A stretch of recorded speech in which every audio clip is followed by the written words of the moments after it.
தொடரும் ஒரு பட்டு பாரம்பரியம். ராஜ்மஹல் சில்க் ஸ்டோரியின் லேட்டஸ்ட் பொங்கல் ட்ரெண்டி கலெக்ஷன்ஸ். எல்லாருக்கும் வணக்கம். கேம் பேசி பேசி வந்துருது சார். எல்லோருக்கும்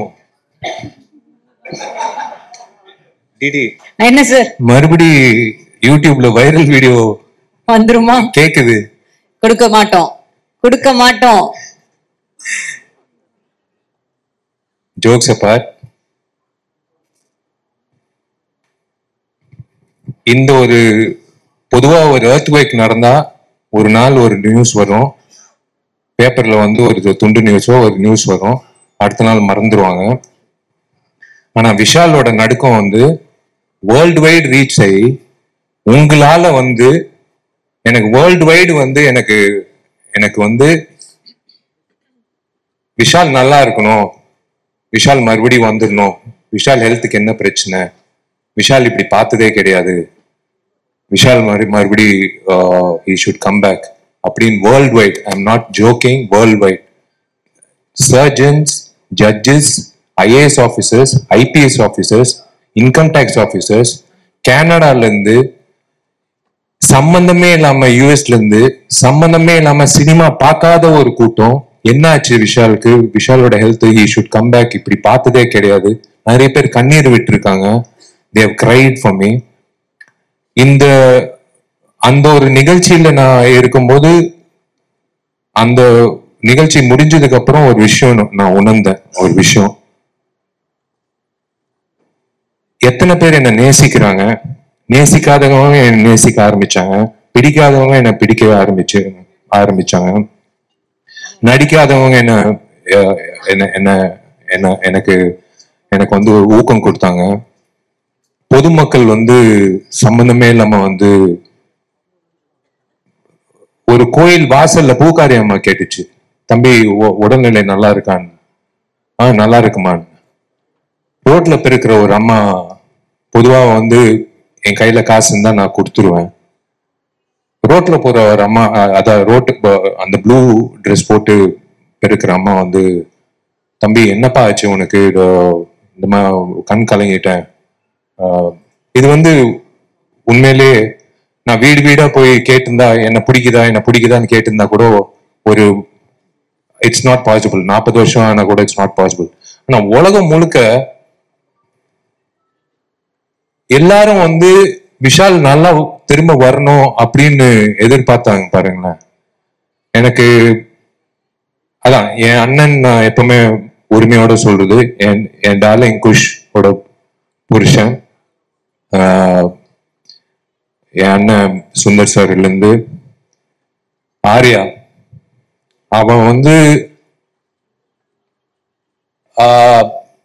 I don't know, I was in tears.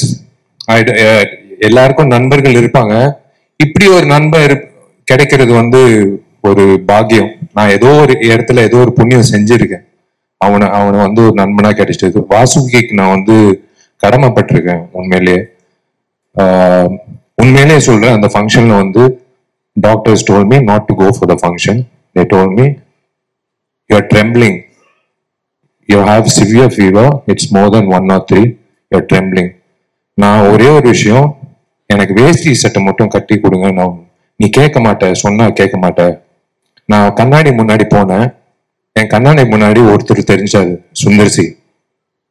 12 வருஷம் நாங்க 2 பேர் வந்து ஒவ்வொரு வருஷம் பேசிப்போம், இந்த வருஷம் இந்த படம் வந்தா சூப்பரா இருக்கும் ஜி, என்ன பண்றது சார், இப்போ பரவாயில்ல அடுத்த வருஷம் பார்த்துக்கலாம். 12 வருஷம் வந்து எனக்கு ஊக்கம் கொடுத்தாரு. நான் when I felt bad because I gave my heart and soul. ஒரு நடிகன் வந்து விஜய் ஆண்டனிக்கு தெரியும், ஒவ்வொரு படத்துக்கு நாங்க எவ்வளவு உழைப்பு கொடுக்குறோம். சண்டைக்கோழிக்கு அப்புறம் எனக்கு ரொம்ப ஃபேவரட்டான படம் மதகஜராஜா. ஒவ்வொரு வருஷம் எனக்கு ஊக்கம் கொடுப்பாரு, கவலைப்படாதீங்க ஜி, எப்ப வந்தாலும் ஜெயிக்கும்னு. ஆனா உண்மையிலேயே இந்தியன் பிலிம் ஹிஸ்டரியில 12 வருஷம் கழிச்சு ஒரு படம் வந்து மெகா பிளாக் பஸ்டர் ஆனது இந்த படம் தான். இது நான் பதிவு பண்ணிக்கிறேன். It should go in the book of records. ஏன்னா 4-5 வருஷம் ரிலீஸ் ஆன ஆவாத படங்களே வந்து they'll thrash it. ஜனங்க வரமாட்டாங்க. It is unbelievable. It is unbelievable. 12 years கழிச்சு எல்லாரும் it's by God's grace we are all looking the same I think. 12 வருஷம் கழிச்சு ஜனங்க வந்து தியேட்டருக்கு இப்படி கோலாகலமா ஒரு கடவுள் சொல்லியிருக்காரு, இரு பொறு மத்த படங்கள் பண்ணிட்டு போ, சுந்தரம் நீயும் வேற படங்கள் பண்ணிட்டு போ, வரும் நான் ஒரு தேதி கொடுக்குறேன் அப்படின்னு சொல்லிட்டு ஒரு தேதி கொடுத்தாரு, 9 நாள் லீவ் வச்சு. அப்படிதான் நான் நினைக்கிறேன். நான் கடவுளுக்கு நான் நன்றி சொல்லிக்கிறேன். ஏன்னா நம்ம உழைக்கிறோம், திடீர்னு சில நேரத்துல அந்த படம் வரலன்னா ஒரு ஆதங்கம் இருக்கும் எல்லா நடிகர்களுக்கும். But I'm really happy today. எனக்கு வந்து எத்தனை பேர் என்னை நேசிக்கிறாங்க, எத்தனை பேர் எனக்காக வந்து வேண்டிக்கிறாங்க, எத்தனை பேர் வந்து என்னை லவ் பண்றாங்க. It is blessing. It is உங்களுக்கு தான் நான் நன்றி சொல்லணும் உண்மையிலேயே. நான் அதான் ஒண்ணு சொல்றேன், ஒரு விஷயம் உங்க எல்லாருக்கும் இல்ல, சில பேருக்கு ஸ்கூல்ல படிக்கும் போது டீச்சர் ஏதாவது திட்டினா வந்து அப்பா அம்மா கிட்ட போய் சொல்லுவாங்க. டீச்சர் கிட்ட ஏதாவது பாடம் சரியா புரியலன்னா டவுட் கேட்போம். அதே மாதிரி ஒரு பொண்ணை லவ் பண்றோம்னா அந்த பொண்ணை எப்படி என்ன லவ் லெட்டர் எழுதணும்னு ஃப்ரெண்டு கிட்ட டவுட் கேட்போம். அதே மாதிரி தயவு செஞ்சு இனிமே ஏதாவது நடிகர்களோ நடிகைகளோ அவங்க வாழ்க்கையை பத்தி ப்ரொடியூசர்ஸோ டைரக்டர்ஸோ இந்த சினிமா இண்டஸ்ட்ரி சார்ந்த ஏதோ ஒரு விஷயம் இருந்தா தயவு செஞ்சு ஒரு ஃபோன் கால் தான். I am just one phone call away. இல்லைன்னா என் மேனேஜர் இருக்காப்ல, இல்லை எப்படி ஐம் அவைலபிள். ஒரு டவுட் இருந்தா கேட்டு நீங்க என்ன வேணாலும் எழுதிக்கலாம். உங்க கற்பனைகள் எல்லாம் இயக்குநர்கள் கொடுத்துருங்க. இயக்குநர்கள் தான் அந்த கிரியேட்டிவிட்டி வேணும். உங்க கிரியேட்டிவிட்டி வந்து நீங்க உங்களோட வச்சுக்கோங்க. விஷாலுக்கு வந்து போதைக்கு அடிமை ஆயிட்டாப்ல, நரம்பு தளர்ச்சி. அப்புறம் ஒரு டாக்டர் வேற ஒரு பேட்டி கொடுத்தாரு. அந்த ஆள் டாக்டரா இல்லையான்னு கூட எனக்கு தெரியாது. ஆனா அந்த டாக்டர் பேட்டி கொடுத்திருக்காரு. ஆனா எல்லாரும் வந்து பயங்கரமான ஒரு கற்பனை உலகத்துக்கு கொண்டு போய் அதுல ஒரு பாசிட்டிவிட்டி என்னன்னா எனக்கு காட்டி கொடுத்தது ஒரு விஷயம், how many people love me. So I really thank those people even though they wrote whatever they wanted. லியோல வந்து அவர் செத்துட்டாருன்னு நினைப்பாங்க, ஆனா சாகல அப்படின்னு அர்ஜுன் சார் வந்து அவரோட போட்டோ எடுத்து காட்ட, அந்த மாதிரி மதகராஜா வந்துருச்சுடா அப்படின்னு நீங்க காட்டுங்க. இது நீங்க தெரியுதா? இது வந்து அவங்க. சோ மதகராஜாவோட post, Alexa play bad ass now அப்படின்னு சொல்றாங்க. இதை பார்க்கும்போது உங்களுக்கு என்ன சார் தோணுது? அது ஆக்சுவலா அந்த கை பக்கம் வந்து விஷாலும் பிடிச்சிட்டு இருக்கணும். ஏன்னா 13 வருஷமா நாங்க 2 பேரும் இது வரும் வந்தால் வெற்றி அடையும். ஆனா இவ்வளவு பெரிய வெற்றி நாங்க எதிர்பார்க்கல. நாங்க 2 பேருமே அதுக்காக 13 வருஷமா விடாம அதுக்கான ஒரு புஷ் பண்ணிட்டு இருந்தோம். அதான் எங்களை பார்த்தா மனோகர் சார் தெரிச்சு ஓடுற அளவுக்கு அவரை துரத்திட்டு இருந்தோம். சோ அதுல வந்து கூட ஒரு விஷாலை ஆட் பண்ணியிருந்தா இன்னும் கரெக்டா இருக்கும். சரி, okay. Next one please. Comedian Santhanam is back on big screen டா அப்படின்னு அவர் ஃபீல் பண்ணி சொல்றாராம். இதுக்கு யார் சொல்ல போறா? விஷால் ஏன் இதுக்கு வந்து பதில் சொல்லக்கூடாது? இல்ல, எனக்கு ரொம்ப பிடிச்ச நண்பன் கமெடியன் மனிதன் சந்தானம் வந்து பல படங்கள்ல வந்து ஒரு தூணா இருந்து வெற்றி அடைஞ்சதுக்கு. அதுவும் சுந்தர் சி சார் காம்பினேஷனா சொல்லவே தேவையில்லை. 2 பேருக்கு அந்த சிங்க் இருக்கு பாருங்களேன். காமெடி வந்து பேப்பர்லேயே எழுத தேவையில்லை. அவங்க 2 பேர் பேசினாலே வந்து ஆட்டோமேட்டிக்காக வந்து ஒன்லைனர்ஸ் வந்துடும். இந்த படத்தில் வந்து சந்தானத்தை பார்க்கும்போது ஃபேமிலி ஆடியன்ஸ்லேருந்து குழந்தைங்க எப்படி சிரிச்சாங்கன்றது கண்ணால் பார்த்தேன் ஒரு 4-5 தியேட்டரில். எல்லோரும் வந்து மிஸ் பண்ணாங்க அந்த விண்டேஜ் சந்தானம். அந்த மாமியார் காமெடி ஆகட்டும், அந்த கிணத்துல விழும்போது ஏண்டா கிணத்துல விழும்போது 2 பொண்ணுங்களோட தான்டா விழுவியா அப்படின்னு கைத்தட்டல் வாங்கும்போது it's I think it's my meme. நான் தான் எழுதியிருப்பேன்னு நினைக்கிறேன். உங்க எமோஷன் மாதிரி நான் தான் எழுதியிருப்பேன்னு நினைக்கிறேன். என்ன நான் தான் எழுதியிருப்பேன்னு நினைக்கிறேன். என் போட்டோ போட்டிருக்கலாம். உங்க கமர்ஷியல் மூவி டைரக்டர் அப்படி சொல்லும்போது உங்களுக்கு எப்படி சார் இருக்கும்? உங்களுக்கு சந்தோஷமா இருக்குமா? What to you feel? சந்தோஷமா இருக்கும். ஆனா ஒரு வகையில பாத்தீங்கன்னா இன்னொரு வகையில ஃபீல் ஆகும். கமர்ஷியல் படம் பெரிய வெற்றி அடையும், ஒரு ஆடியன்ஸ் ரசிப்பாங்க, கூட்டமா எல்லாம் வரும். பட் உள்ள எனக்கு மட்டும் ஒரு சின்ன ஒரு ஃபீலிங் இருக்கும். அதுக்கான பெரிய அப்ரிசியேஷன் இருக்காது. ஒரு குட் டைரக்டர்ஸ் லிஸ்ட் போட்டோன்னு வைங்களேன், இவ்வளவு இட்டு கொடுத்துட்டு அதுல என் பேர் இருக்காது. அன்பே சிவம்னு ஒரு படம் போதும் சார். நீங்க அதான் சொல்றேன். நீங்க யாருன்னு சொல்றதுக்கு அன்பே சிவம் வேற சேனல் விஜய். நான் சொல்ல வரதான் என்ன பொறுத்தவரை cinema is a huge business. ஒரு லட்சக்கணக்கான பேர் இன்வால்வ் ஆகிற அவங்க வாழ்க்கையை நிர்ணயிக்கிற ஒரு பிஸ்னஸ் அது. அதுல வந்து அது மிகப்பெரிய பொழுது சாதனம். அது போக கோடிக்கணக்கான மக்கள் வந்து நம்மளை நம்பி அவங்க காசை கொடுத்து அந்த 3 மணி நேரம் அவங்க வந்து கவலையெல்லாம் மறந்து இருக்க வர்றாங்க. ஸோ அவங்கள நல்லபடியாக சந்தோஷப்படுத்தணுங்கிறது என்னோட பெரிய ஒரு ஆசை.